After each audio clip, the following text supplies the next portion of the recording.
is an 8-iron, and it's a dead shank. Wow. Way right. Oh, takes a hop off the path. You gotta be kidding me.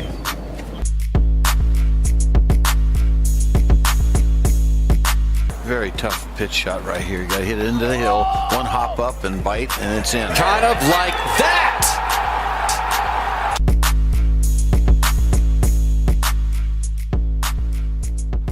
Well, I would like to welcome Web.com tour player and winner on the Latin American PGA Tour, Jose Toledo, to the podcast. Thank you very much for taking the time today. Well, thank you, Jason. I appreciate your time. Thank you very much for having me. I'm looking forward. I'm in California right now, so really excited for this week, and thank you very much for having me. Well, how's your game right now? What are things that you're working on? And it looks like you're trending the right way with that 62 last week was quite impressive and a nice finish in last week's tournament. Yeah, it was good. I was looking forward for a low round for a while, and doing 9 birdies in one round always helps. So excited to see my game go in the right direction. And this week I'm here in Hayward, California. It's kind of close to San Francisco. So excited for this week. It's a new week. This is my 8th week on the road, so I'm a little tired, but still there's a lot of golf left, so looking forward for this week too. Did you find anything to make that sort of round happen in that strong finish last week? Is it just hard work paying off? Is anything different in your game that sort of got that momentum going? No, actually it wasn't anything different.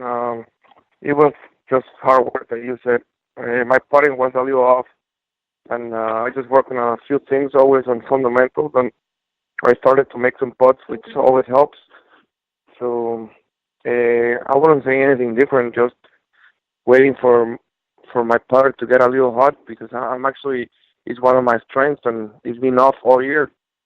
So the last few weeks I made some putts, and when you start making putts, you're gonna have some low rounds for sure. So yeah, looking forward for this. We have some different type of grass this week, and putting will be a key again. So I'm excited. So looking forward. I have an early tee time tomorrow. With the Web.com finals kind of coming up, where do you have to be on the money list to get into that final series of events where there's 3 events to either stay on the Web.com or to get your PGA Tour card? Yeah, you're gonna be in around 75. I'm over 100 right now, so we have 2 events left. A good week, and I should be in that number for sure. We have so the last 4 events, which is the finals, like you said, the top 20, 75 from the web.com, and from the 126 to 200 from the PGA Tour. So that's another 75. Those are the ones that play the final stage. The 4 final events, and there's another 25 cards on those 4 events. So getting to those finals is really important, because you have another chance to get on the PGA Tour. Yeah, I apologize. I'm sorry. I knew it was 4 events, not 3. But yeah, that sort of can make or break your year right there. I'd have to imagine that getting in there, having the opportunity to compete. That's why you're out there playing, and that's what you're doing. So the next 2 weeks obviously are very, very important. The other question I had is last year you won in Costa Rica when you were playing the PGA Tour for the Latin American Tour. Going into these, and it's kind of a long-winded question, but do you take confidence or knowing you can get it done, for example, going to these last 2 events, and having to play well under pressure, that knowing you can win at a very high level and you've been there and you've done it, do you still kind of look back at those sort of moments like that when you've won? I have reminders in my cell phone, of course, just to remember. Even though on the bad days I try to remember the good things. So even though when my game is not on, I did something right in maybe 1 or 2 holes. So I am just trying to build on those, because golf is you have a lot of highs and lows. So building on those good tournaments and those good holes and those good putts, it helps in the long run. Last week I was coming fifth into the last two holes, and I made a few doubles at the end and went back in the leaderboard. But I'm not looking into those doubles that I made in the last two holes. I look at the 25 birdies I make a week.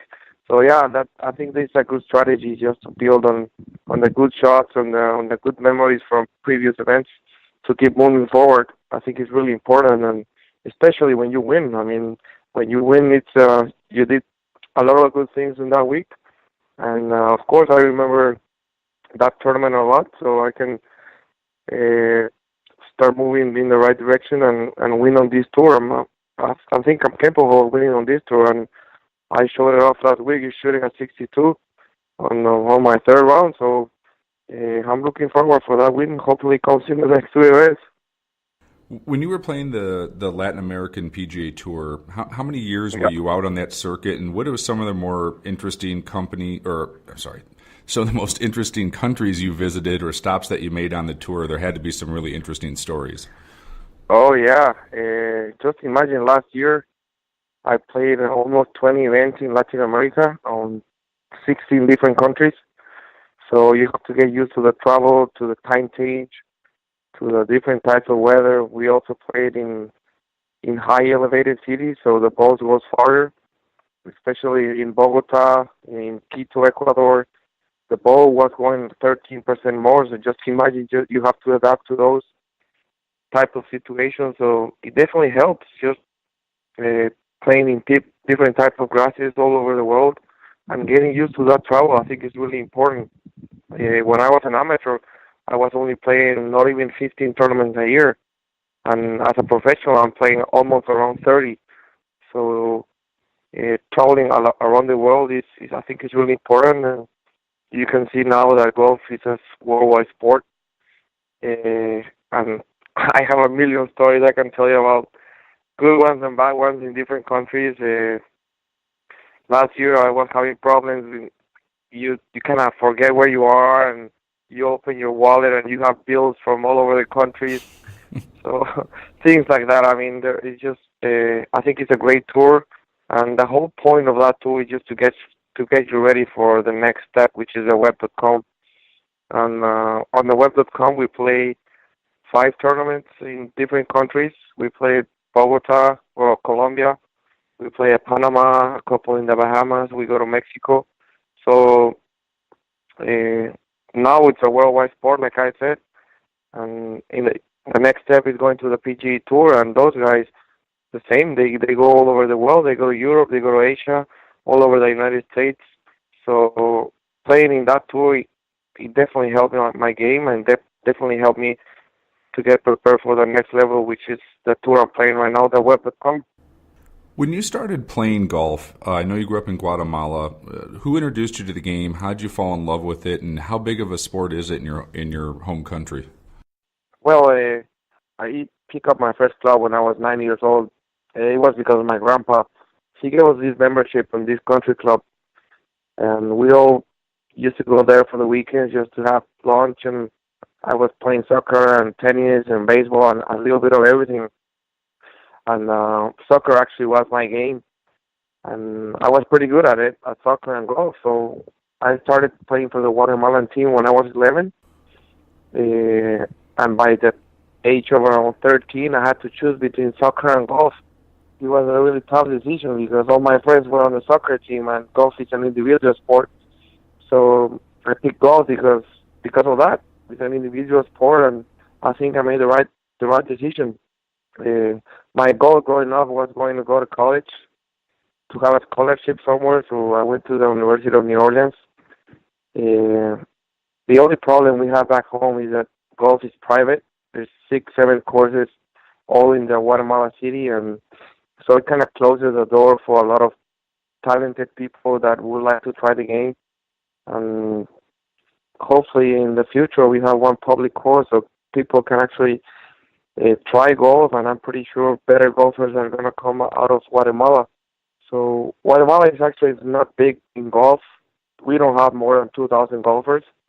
I'm the only professional active golfer from my country, and I'm very proud of that. Just whenever I come home, I try to help the kids and try to help the Guatemalan Federation, making sure they're doing the right things and making sure they're in the right direction to help bring more golfers and more talented golfers into the game of golf. And I think it's great being from a small country because you can help more kids.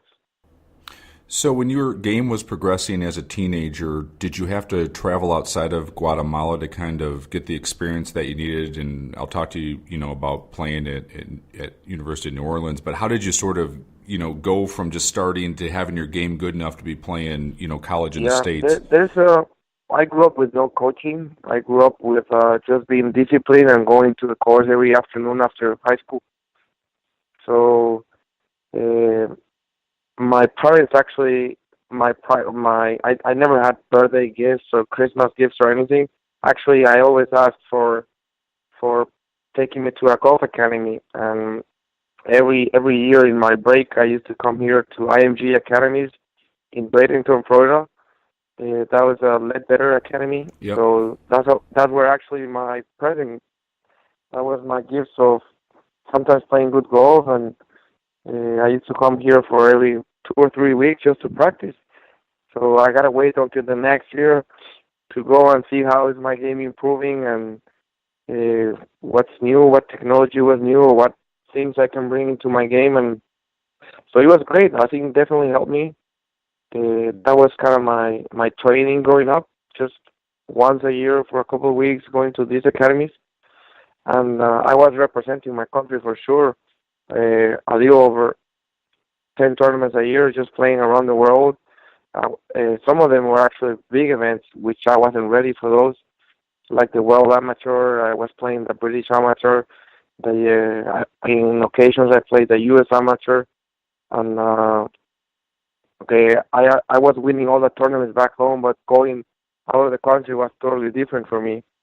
And my game definitely improved a lot when I went to college. Just being around better golfers, being around better practice facilities, just being around better coaches. That's when I decided to turn pro, because I was doing really good in college, and I was winning tournaments in college, and that gave me that confidence to say, okay, I'm going to turn pro after that, and I did. So how did the process happen for you to wind up at the University of New Orleans, and did they recruit you? Did the Ledbetter Academy sort of introduce you to a coach there? How did that process, come about of you choosing that school and that town to play at? Yeah. I actually have a friend that I met in one of the schools, and he was playing for New Orleans, and he talked to the coach, and the coach invited me for a visit, and I played with a team for a few days, and that coach actually really liked my game. And my first year, I was already number one of the team, and we had a really good relationship. He gave me a full ride for 3 years, so that really helped me. It really helped my parents. So it was fun. Definitely going to college helped my game. I don't know if I would have turned pro if I wouldn't go to college. And always there was a backup. I got my degree. I'm business administration and management degree. So you never know what's going to happen with golf. So I'm pretty excited for all this journey, and it's been fun. I think that's really important, to have fun in every part of the stage in my life. How was the transition of living in Central America and then coming to a city like New Orleans? Did it take a little bit to get used to? Did you love the flavor of the city, right away? How was that transition? Yeah. Well, I grew up in a big city here, Guatemala City. It's almost 4 or 5 million people living in that city, so I'm a city boy. New Orleans, well, it's a big city as well. It gets a little crazy. I wasn't ready for just people drinking all over, and but my most important thing was golf. We practice at TPC Louisiana, which they have great facilities. They also host the Zurich Classic in that time, which is a PGA Tour event. So we were working for that week. We were just in the range giving balls to the guys, and all the time I see myself playing in that tournament. So I think it kind of helped me, just being around and seeing the guys or my the guys that I always look into it. So no, I didn't see any big difference coming from Guatemala to New Orleans, but in golf I did. Just being around, like I said, in better facilities, being around better golfers definitely helped my game in the right direction. So after you're at the university and you're winning golf tournaments and you're thinking it's realistic for you to turn pro, and you made that decision, what tours did you play coming out of college? Did you go to Europe? Did you go to Asia, South Africa? Yeah. Where did you sort of start that journey at? My first thing as a pro, well, you have no status anywhere. So I started in mini tours. I started in the Adams Tour, and I actually won right away. My third event, I won it. So that helps you a lot financially. I had a sponsor for back home, which she actually set me up to play freely my first 5 years. So knowing there I had no financial problem or anything, that kind of helped my game, of course, because you play more freely. There's so many stories from guys that they depend on how they played this week just to keep going. So I think that was really important for me, having this backup. So I'm very grateful to this person that helped me out since the beginning. So yeah, like I started playing mini tours. I did that for a couple of years. Then I played all over the world. I played Latin American Tour. This is my third year playing on the web.com, but not in a row. I play the Canadian Tour also. I haven't been to the European Tour because I think I want to stay here in the United States because it's kind of closer to home. That's why I picked Houston. That's where my base is. That's where my coaches are. It's really close to Guatemala, just so my family can come and visit, or even I go there when I have a chance. So yeah, I've been playing 5, 6 different tours all over, and I've been enjoying every single one. But I always have in mind that my major goal is the PGA Tour. When you're starting off on the Adams Tour, what part of the country was the Adams Tour in back then? Was it in Florida? It was in Houston, in the Texas area. We played all over Texas, Louisiana, Mississippi. We played in Oklahoma, Kansas. So definitely in the central part for sure. They have like a big schedule of events, almost 20 events a year, and they also have a winter series. So in the winter series, I was playing around 6 events, but always the goal was to go to Q School, which is at the end of the year. So all these tournaments kind of get you ready for Q School. I did that for my first 3 years, and in one of them, I qualified for the web.com, and then I went down to Latin America for 3 years, and then I went up again, and this is my third time doing that and playing the web.com.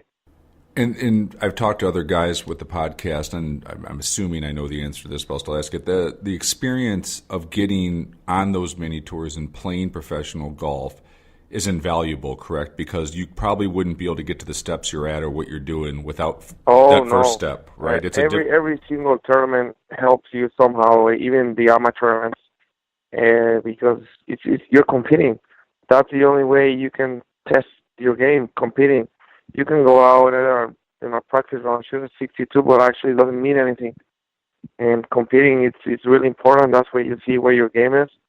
And in any single level in golf, you're gonna find good players. It doesn't matter which tour you are. So definitely winning on mini tours in Latin America, Canada, on the web. Winning is gonna help you somehow to have that confidence you need to play on the PGA Tour. And speaking of that, on your current tour on the web.com versus like the Latin American Tour, do you see a big difference in the quality of players on the web versus the Latin American Tour? Are the course setups much different, or is it not much difference of level of competition and what you're doing out there, in your opinion? Well, a bunch of the guys that are playing here are the guys that played in the Latin American Tour the last few years. So the only difference I see is there's actually more good players. And that's about it, because it's the same guys I grew up with, same guys I know from 5, 10 years ago. So some courses are you have to go really low, and playing mini tours I think it kind of helps you for that because on the mini tours the winning score is always around 20 under, and same as here in the web.com, and you can see the scores on the PGA Tour. They rarely go to 20 under, so the courses they have a little bit to do, but the only major difference that I see is there's more good players on the web.com than PGA Tour Latinoamerica or Canada, but still you have to win. You have to play really good on any single level to win. Yeah, I'm always amazed how low you guys go out there on the web.com tour. I mean, there has to be a mindset that you have to fire at pins and make birdies, right? I mean, you know, Yeah, a couple unders not going to get it done. You got to play aggressive and you have to go. you have to play really aggressive. And the last few weeks, I finished 13 under, 11 under, and actually it happened that I finished. I shot 6, 7 under on the weekend, and you stay in the same spot. You don't move up. You're like, what's going on? But yeah, you have to put the gas every single day. Just try to go low. And the course we're playing, a guy shot a 58 a previous years ago. So you know that even though you play the practice run and you're like, how did this guy shot a 58? So you have to find a way to go low every single way to win on this tour. So definitely playing mini tours help you your mental game to knowing that you can go low for sure. With your practice schedule, are you the type of player that wants to spend more time on the driving range? Do you get more out of your practice by going out to the golf course and playing it? Do you play in money games to keep yourself sharp? How do you get the best out of your game from your practice, or what's your routine? Yeah, it depends what week I'm in. Yeah, like if it's in a tournament week or if it's an off week, they're totally different. If it's a tournament week, the most important thing for me is to rest. Just imagine this is my 8th week in a row, so I cannot be putting 8 hours a day like I do on my off weeks because I wouldn't have the energy to compete on Sunday, which is the most important day. So on a day like this, I just start playing 9 holes in tournament weeks, 9 holes every day, and maybe a 2-hour practice, and I go to the gym, and that's it. I call it a day. Is money games ever a part of that, just to keep it sharp? No, not really. I rarely do. What I focus on practice only is a game plan. So when you play, occasionally I do money games, but I don't think I pay much attention to my strategy, which I think is more important. So I actually take my time on the greens. I have an idea where the pins are going to be for the next 4 days, so that's what I focus on practice days. But on my off weeks, that's when I put more hours into my daily routines. I see my coaches once or sometimes twice a day, in the morning and afternoon. I try to break it down in 2 parts, and yeah, they're different. Same as I also have recovery weeks. Like after 3-4 tournaments in a row, I have a recovery week where the first 2-3 days I do something different than golf because I also have a wife. I also have family, my parents, so I kind of hang out with them. So I take just my clubs away for a few days. And I think that's really important too because golf is not everything for us. I mean, we're still humans, we have a life. Well, you get to play in a lot of pro-ams as well, and I'm sure over the years you've had to do that. Is there any really interesting people because of the game of golf or the pro-ams that you've played in that you've gotten to meet and be friends with, or anyone over the years strike you as, well, that was a really interesting conversation to have with somebody, or is there some favorites that you've met, I guess is what I'm asking? Oh, yeah. Especially in Latin America, I'd say with a very interesting golfers. Some guys were actually presidents of the country. I play in Miami in a program, play with a Bon Jovi drummer and things like that. Really, and you're like, well, how does this work? And in Latin America, golf is really private, so people with a lot of money play on the programs, and you play with all these people, and all of a sudden they own the course or things like that. But in the States, they just come here and have fun. Proms actually, they take a lot of time, so it depends. If you have a fun group, you kind of like it, but if they don't talk to you, it's kind of really awkward being with them 5, 6 hours, and they really don't care about you. So it can go either way. The proms, sometimes they're fun, sometimes they're not. So if I have to choose, I'd rather just practice because program takes a lot of energy. Can you get much practice in during a pro-am, or do you feel sort of your responsibility is to make sure that those guests have a good time for the sponsor? Is it sort of you're more entertaining clients, for lack of a better word, when you're out there? Yeah, well, I try to see the course before a program because on programs you don't have much time to hit some putts on the greens or hit one or multiple shots into the green. So programs is just about having fun with the guys. You need to have fun. I always try to put some music so they relax because some of them get really nervous. So I think it's really important just to have fun because golf is a sport.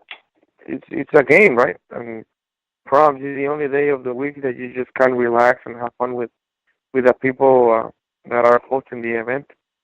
Who are some of the other guys on the web.com tour that you're good friends with that you really enjoy hanging out with if you grab dinner or a drink afterwards? Or who's some of the really good guys out there that you enjoy their company of? Oh, we're a lot of guys that hang out together. We just to keep it interesting. Every week we rent Airbnbs, so we don't stay in hotels. Just week after week, so you get kind of tired just staying in a hotel. So we rent Airbnbs with I try to with the Latin guys. That's where the guys I hang out more. Guys from Mexico, from Colombia, from Spain, from Argentina. So it's probably like 15 of us that we always try to not stay in the same house, but kind of close. And we have dinners because you have to make it fun. You have to make the travel fun. That's the only way you can keep going because some of the guys actually get really homesick and they just go home, and you cannot do that on this tour if you want to make it on the PGA Tour because if you miss a tournament, the guys just jump in front of you in the rankings, and you definitely don't want that. So I think it's really important just to have fun with the people you hang out daily, week after week. Is Gonzo one of the guys you hang out with? Yeah, he's really cool. We actually guy. had lunch this morning and lunch today. He was working with one of his coaches or something from California. He's a great guy. He actually plays a lot in Europe still, so he actually travels a lot. I'm impressed.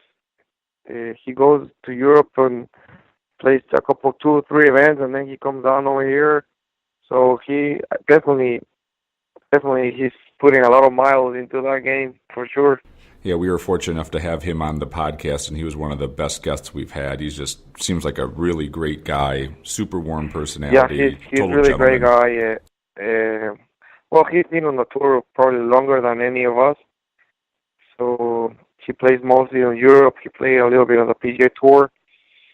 And definitely he's a great guy, for sure. He travels with his family every now and then. So like I said, it's really important to have your family, or if you don't have family, just to travel with friends because you cannot be staying by yourself week after week in a hotel. I wouldn't be having fun for sure. Well, if you see him out there tomorrow, tell him I said hello. And like I said, he's a great guy. Also, back at your home country, I know they had a volcano which did quite a bit of damage, and also some real damage to the golf course that was near the bottom of that. Is it? Am I pronouncing it right? El Polte? No, it's La Reunion. It's called, or it was called, the course. It was really devastating what happened. They hosted the season opener PGA Tour Latinoamerica event this year in that tournament, in that course, and it was actually one of my favorites. You're playing golf surrounded by 3 volcanoes, and one of them was active. And they never expected the active volcano just erupted like never before, and it wiped away the complete golf course, the houses, the condos, and 12,000 homes from people that work in that course. So just imagine how devastating it was. I had the opportunity to help them. In one of the tournaments, I did like a fundraiser, a charity with all the golfers from the Chicago event. So they were donated based on how many birdies they did that week. And actually, Gonzo, talking about him, he helped me out a lot. He has some good athlete friends like Rafa Nadal that helped me out just to put in the social media, and it was actually a really fun week for me, seeing all the support from different athletes around the world, showing their support to Guatemala. So we raised over 35 grand in 1 week, and I donated everything to La Reunion Foundation, which was a course that got damaged by the volcano. And with that money, we helped, I think, 4 or 5 families to build a house. So it was a great cause. And hopefully when I go back home, I go and see how they're living now. Is there a good chance at the course? Because it was a Pete Dye golf course, correct? Yes, it was a Pete Dye golf course. He actually used to come every tournament for when they host that Latin American event. He was there every year. And it was in my top 5 courses I ever played in my life. It was just something really, really nice playing with an active volcano right next to you. So it's sad news, but it's nature. I mean, you never know what's going to happen. How's the process going? Will they rebuild it in the future, or at this point they won't take the risk again? No, it's too active. You cannot rebuild there anymore. I mean, everything is completely gone. It's full of lava. It's full of big stones. So everything is just gone. It's really sad, but they're rebuilding. But houses for all these people that got damaged. So they're doing a great work. That was their priority. They actually didn't care about the course or the villas that they had. So the first priority was giving all these people that lost everything a house. So I think I really like that part, and so it was fun. We received over 200 donations from different athletes to help them, and it was a really fun week just raising money for them. Can you talk about the support that you get from the people in your home country and, from people in Central America in general when you're out on tour? Can you feel the presence? Can you feel like the pride that they have for you when you're out there? Yes, I am the only probably Central American active professional golfer right now, so I have a lot of friends from all these countries that I grew up playing as a kid. And Guatemala, of course, they give me a lot of support. The Guatemala Federation, they probably don't have that much money, but whenever they can, they help me out financially. Also, the Olympic Committee, which now is golf is part of the Olympics, they help me out, and I have a big chance to make it to the next Olympics. So that's one of my goals also. I mean, I receive a lot of support from Guatemala, which, like I said, is a small country, and I rarely go back because I'm kind of busy, but for sure I spend my vacations, that's December and New Year's. I always go home and play, just have fun playing golf with my friends and people I grew up with. It's actually really special for me. Well, the last few questions I have are kind of quick hitters of whatever kind of comes to your mind, and then I'll get you out of here so you can get some rest for some getting that round in tomorrow. But best golf shot you ever hit under pressure? Best golf shot I ever hit under pressure? It was definitely growing up. I remember that it was a Central American amateur event. I wanted to win it so bad growing up. I was around 20 years old, and I birdied the last 5 holes to win by 1. So that was really, really, really nice. That was in El Salvador. The golfer or player of all the tours you've played on that you saw who had the most raw natural talent you ever saw in a golfer, of somebody who just blew you away of how good their God-given ability was? I don't know if you remember him, but when I was working on the Zurich Classic, I get to see Anthony Kim. You remember him? Oh yeah. Oh man. Wow. Was it that good? I never saw him in person. I actually followed him because I was impressed the way he hit the ball. It's really sad that he's not playing anymore, but I was impressed about him, how he hit the ball. So probably Anthony Kim for me. Dream foursome. It's you and 3 other professional golfers from any tour around the world. Who's in that foursome? And then what golf course do you think you'd like to play with those guys? Yeah, it's definitely my home course is called Hacienda Nueva. That's where I grew up. And it won't be any professionals. It will be my grandpa, the guy that started me with. My brother, he actually lives in Spain. So we play a round of golf every other year. So he will be there for sure. And my pops, my dad, will be. He doesn't play anymore, but I'm pretty sure he can putt still. So that'll be my dream foursome.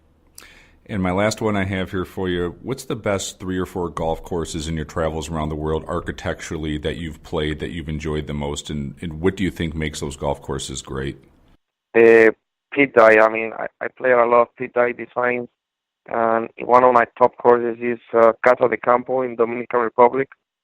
Just seeing the Caribbean right there, it was really, really nice. And he made 2 courses already in Guatemala, and both of them are great. Pulque is one, and La Reunion, which was the one with the volcano. So Pete Dye will be my designer, and these 3 courses for sure. Well, I would like to thank you so much for taking the time to be on the podcast today. Best of luck with the finals coming up. We'll be rooting for you, and we'll be watching how it unfolds. I appreciate it. Well, thank you guys. You let me know whenever you want to do it again, and I'm definitely in. Thank you very much for your time. Oh, no worries. When you get that first victory on the web.com or the PGA Tour, we'll definitely have you back on to talk about that one. I'm down for it. Let's do it.